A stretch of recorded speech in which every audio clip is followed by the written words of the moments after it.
ආහාර සහ ජලය කියන්නේ අපගේ ජීවය පවත්වාගෙන යාමට උදව් වන සහ අපට අත්‍යවශ්‍ය ප්‍රධානතම සාධකයක්. ඔයාට කෑම නොකා කොච්චර කාලයක් ඉන්න පුළුවන්ද කියලා මම ඇහුවොත් ඔයා මොකක්ද දෙන උත්තරේ? සමහර විට ඔයාට වේලක් දෙකක් හෝ දවසක් බොහොම අමාරුවෙන් කෑමක් නොකා ඉන්න පුළුවන් වෙයි. එහෙත් සමහරුන්ට නම් නිතරම වගේ මොනවා හරි කන්නයි ඕන. නමුත් මේ සබහාදාම නිර්මාණය වෙලා තියෙන්නේ අපි හිතනවාට වඩා ගොඩාක් පුදුම සහගත විදිහටයි. මේ සබහාදාම තුල ජීවත් වෙන ඕනෑම සත්වයෙකුට ඔවුන් ජීවත් වන පරිසර තත්ත්වයන් එක්ක නොමැරී ජීවත් වීමට ඔවුන් හැඩගැහිලා තියෙනවා. සබහාදාම නිර්මාණය වී තියෙන්නෙම මෙම ජීවීන්ගේ ආරක්ෂාවට කියලා මේ කාරණාවත් එක්ක අපට පැහැදිලි වෙනවා. ඔයාට කෑමක් නොකා බොහෝ වේලාවක් ඉන්න නොහැකි වුණත් සති ගණන්, මාස ගණන් සහ අවුරුදු ගණන් ආහාරයක් නොගෙන ජීවත් වෙන සත්තු ඉන්නවා කිව්වොත් ඔයා විශ්වාස කරනවද? ඉතින් අද වීඩියෝවෙන් අපි බලමු ආහාර නොගෙන ජීවත් වෙන මේ අරුම පුදුම සත්තු කවුද? ඒ වගේම ඔවුන්ට ආහාර නැතිව කොච්චර කාලයක් ජීවත් වීමේ හැකියාව තියනවද කියලා.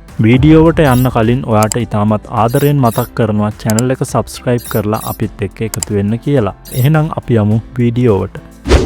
තරමක විස සහිත සතෙක් තමයි ගෝනුස්සා කියන්නේ. කකුලෙකුගේ හැඩයකින් යුත් කතුරක හැඩයක විශාල අඬු දෙකක් ඇති ගෝනුස්සාගේ වලිගයේ කෙළවරේ තියෙන පුංචි ගැටිත්තේ තමයි විෂ තියෙන්නේ. කුණුරොඩු බහුලව ඇති ස්ථානවල වගේම ගල් ගොඩවල් වල සහ පොල්ලෙලි ගොඩවල් වල ගෝනුස්සන්ව බහුලව අපට දැක ගන්නට පුළුවන්. සාමාන්‍යයෙන් ගෝනුස්සෙකු එක වේලකට තමන්ගේ ශරීරයෙන් 3න් 1ක් බරට ආහාර ගන්නවා. මේ නිසාම ගෝනුස්සන්ගේ ප්‍රවෘත්තීය වේගය අඩු වෙලා ආහාර නොගෙන සෑහෙන කල් ඉන්න පුළුවන්කම ලැබෙනවා. ඒ කාලය කොච්චරද කියනවා නම් ගෝනුස්සෙකුට ආහාර නොගෙන අවුරුද්දක් වුණත් ජීවත් වීමට හැකියාව තිබෙනවා. උරුග කුලයට අයත් වන දැවැන්තයෙක් වන පිඹුරා ගොඩක් දෙනෙක් අකමැති සර්පෙක් විදියට තමයි හඳුන්වන්නේ. වැඩුණු පිඹුරෙකු ආහාර වශයෙන් බල්ලන්, හාවන්, මුවන් වගේම ඇතැම් විට කුකුලන්, කබරයින් සහ තරමක ක්ෂීරපායි සතුන්වද ආහාර වශයෙන් ගොදුරු කරගන්නවා. පිඹුරා විසින් සතුන්ව වෙලාගෙන අඩපණ කරලා තමයි ගොදුරු කරගන්නේ. පිඹුරන්ගේ ප්‍රවෘත්තීය අනුපාතය අනෙක් සර්පයන්ට වඩා අඩු අගයක තියෙන නිසා පිඹුරෙකුට ආහාර නැතිව මාස 6ක පමණ කාලයක් වුණත් සිටීමට හැකියාව තිබෙනවා. පිඹුරාගේ හැව මෝරණ කාලයට ආහාර නොගෙන හුදකලාව තමයි වාසය කරන්නේ. පසු හැව ඉවත් කිරීමෙන් පසු නැවතත් අලුත් හැවක් වර්ධනය වුණාට පස්සේ තමයි ආයිමත් පිඹුරා ගොදුරු සොයාගෙන යන්නේ. අපි හැමෝම ඔටුවා හඳුන්වන්නේ කාන්තාරයේ නෞකාව විදිහටයි. කාන්තාර සහිත ප්‍රදේශවල ජීවත් වෙන ඔටුවන් කොළ වර්ග වගේම කුඩා පැලෑටි වර්ග සහ සමහර තනකොළ වර්ග ආහාර වශයෙන් ගන්නවා. ඔටුවෙකුට සාමාන්‍යයෙන් එකපාරකට වතුර ගැලුම් 23ක් එහෙම නැත්නම් වතුර ලීටර 46ක් පමණ බීමට හැකියාව තිබෙනවා. සතියකට වැඩි කාලයක් වතුර නැතුව කාන්තාරයේ ගමන් කිරීමේ හැකියාව ඔටුවෙකුට තිබෙන අතර ඔටුවන්ගේ පිටේ පිහිටා තිබෙන මොල්ලියේ තමයි මේ රහස පිහිටලා තිබෙන්නේ. මොල්ලි එකක් වගේම මොල්ලි දෙකක් පිහිටා තිබෙන ඔටුවන්ද ඉන්න අතර මොවුන්ගේ මොල්ලියේ තැන්පත් වී තිබෙන මේදය මේ විදිහට ඔවුන්ට අවශ්‍ය අවස්ථාවලදී දිය වෙලා ශක්තිය විදිහට නැවත ලැබෙනවා. මේ විදිහට ඔටුවගේ මොල්ලියේ තිබෙන මේදය කිලෝ 20කින් වතුර ලීටර 21ක් පමණ නැවතත් ඔටුවට ලැබෙන බව සත්ත්ව විද්‍යාඥයෝ පරීක්ෂණ වලින් සොයාගෙන තිබෙනවා. ඒ වගේම ඔටුවන් බීමට ගන්නා අන්තිම ජල බිඳුව දක්වාම ජීර්ණය කර ගැනීමට උදව් වන ඉතාමත් දිග මහාන්තර ද ඔටුවන්ගේ ශරීරයේ පිහිටලා තිබෙනවා. සලමන්දරා විශේෂයක් වන මේ සතා ගැන නම් ඔයා බොහෝ දුරට අහලා නැතිව ඇති. ඕල්ම් නමින් හඳුන්වන මෙම සලමන්දරා විශේෂය සෙල්සියස් අංශක 20ට අඩු භූගත අඳුරු ගුහාවල ජලයේ පිහිනමින් ජීවත් වන ඉතාමත් සුදුමැලි සතෙක්. අඳුරු භූගත ගුහාවල ජීවත් වන නිසා ආලෝකයට නිරාවරණය වී නොමැති නිසාත් මෙම ඕල්ම්ගේ ඇස් පෙනීම ඉතාමත් දුර්වලයි. ඉතාමත් සෙමෙන් චලනය වන දුර්වල සතෙක් වුණත් අවුරුදු 70ත් 100ත් අතර කාලයක් ජීවත් වෙන මෙම අරුම පුදුම සතාට ආහාර නොගෙන අවුරුදු 10ක් පමණ ජීවත් වීමට හැකියාව තිබෙනවා. සාගරයේ ජීවත් වන තවත් දැවැන්තයෙක් ලෙස සුදු මෝරා හඳුන්වනවා.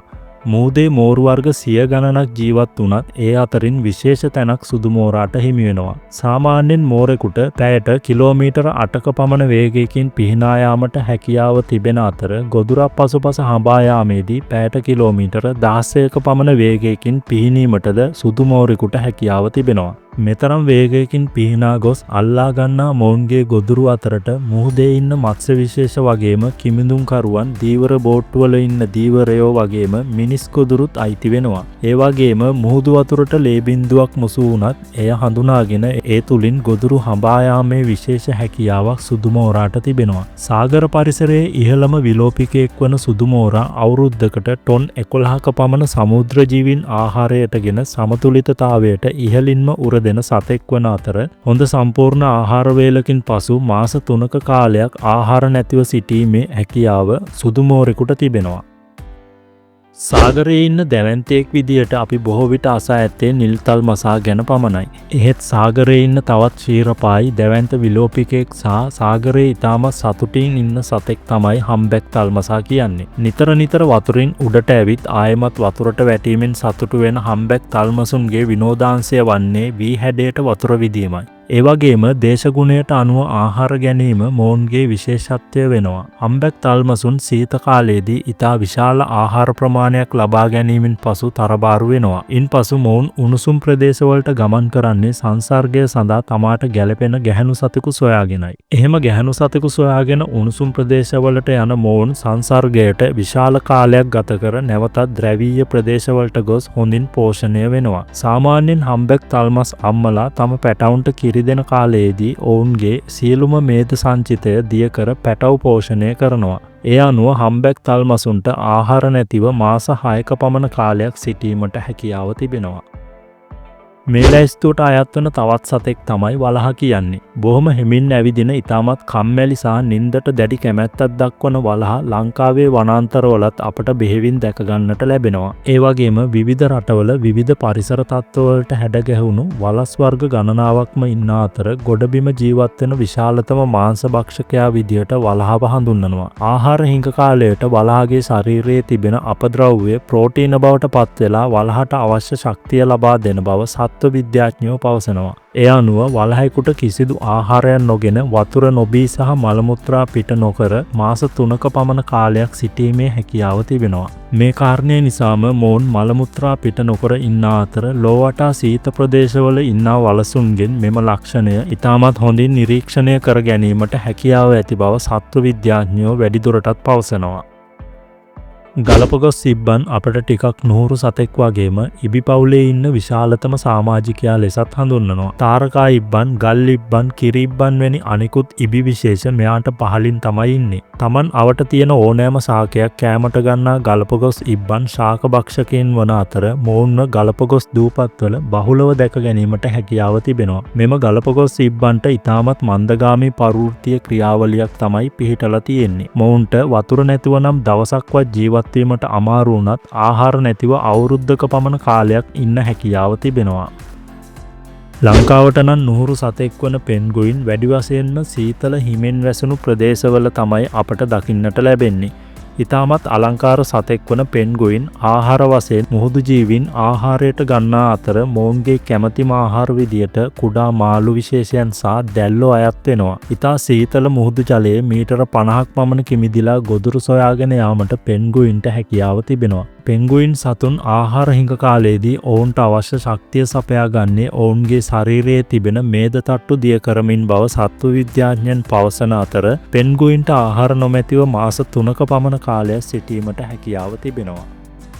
ටර්ඩිග්‍රේඩ් කියන්නේ අපේ පියවි ඇසට නොපෙනෙන ශුද්‍ර ජීවියෙක්. මෙම ටර්ඩිග්‍රේඩ් නම් ශුද්‍ර ජීවියාගේ පරිවෘත්තීය වේගය හඳුනාගත නොහැකි තරම් කුඩා අනුපාතයක් ගන්නා බව ශුද්‍ර ජීව විශේෂඥයන් පවසන අතර එම අගය 0.0.1කටත් වඩා අඩු බව ඔවුන් සොයාගෙන තිබෙනවා.